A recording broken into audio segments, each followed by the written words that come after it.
हमारा देश कृषि प्रधान देश है, जहाँ करीब 80% लोग किसी न किसी रूप में खेती बाड़ी से अपना निर्वाह करते हैं। यदि आप एक किसान के जीवन पर दृष्टि डालें तो आप यह देखेंगे कि उसका खेत बड़ा हो या छोटा, वह और उसका परिवार साल भर बराबर खेती के काम में व्यस्त नहीं रह सकता। उसे काफ़ी समय बेकार रहना होता है।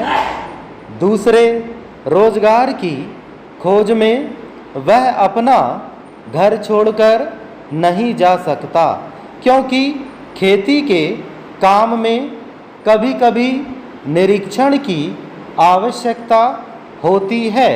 यदि बेकारी का वह सब समय जब किसान व्यस्त नहीं होता खादी तैयार करने के काम में लगाया जाए तो देश भर की आवश्यकता के अनुसार खादी मिल सकती है।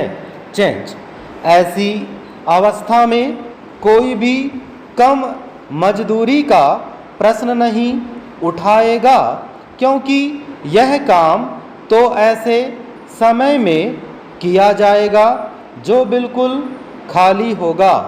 उस खाली समय में किसान कुछ न कुछ कमाएगा ही, और वह कमाई ऐसी भी नहीं कि उसका कुछ भी मूल्य ना हो।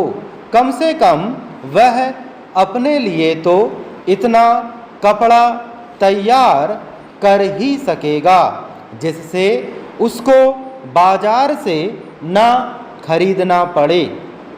मैं आपको अपने निजी अनुभव से बता सकता हूँ कि 1 घंटा प्रतिदिन काटने से हमें इतना कपड़ा मिल सकता है जितना कि एक औसत हिंदुस्तानी के लिए आवश्यक है।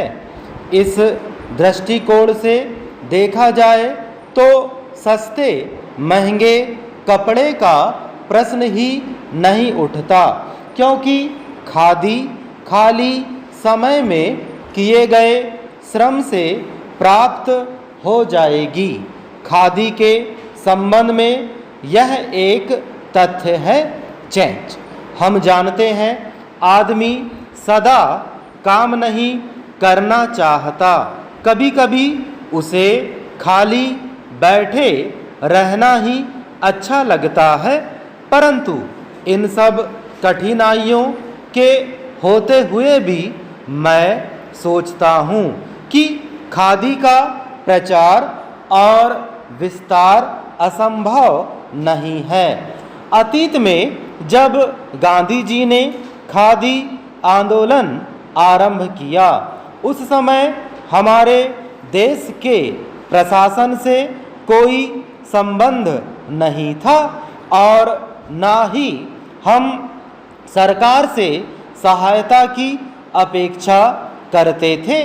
फिर भी देश में एक ऐसा वर्ग था जो बराबर खादी का प्रचार करता रहा।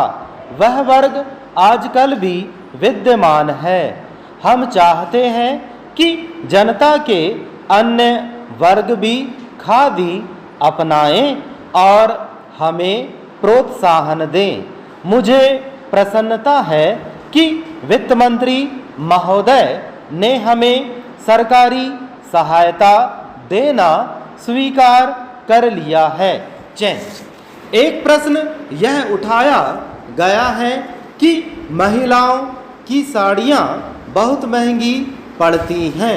मेरे विचार में यह प्रश्न प्रासंगिक नहीं है।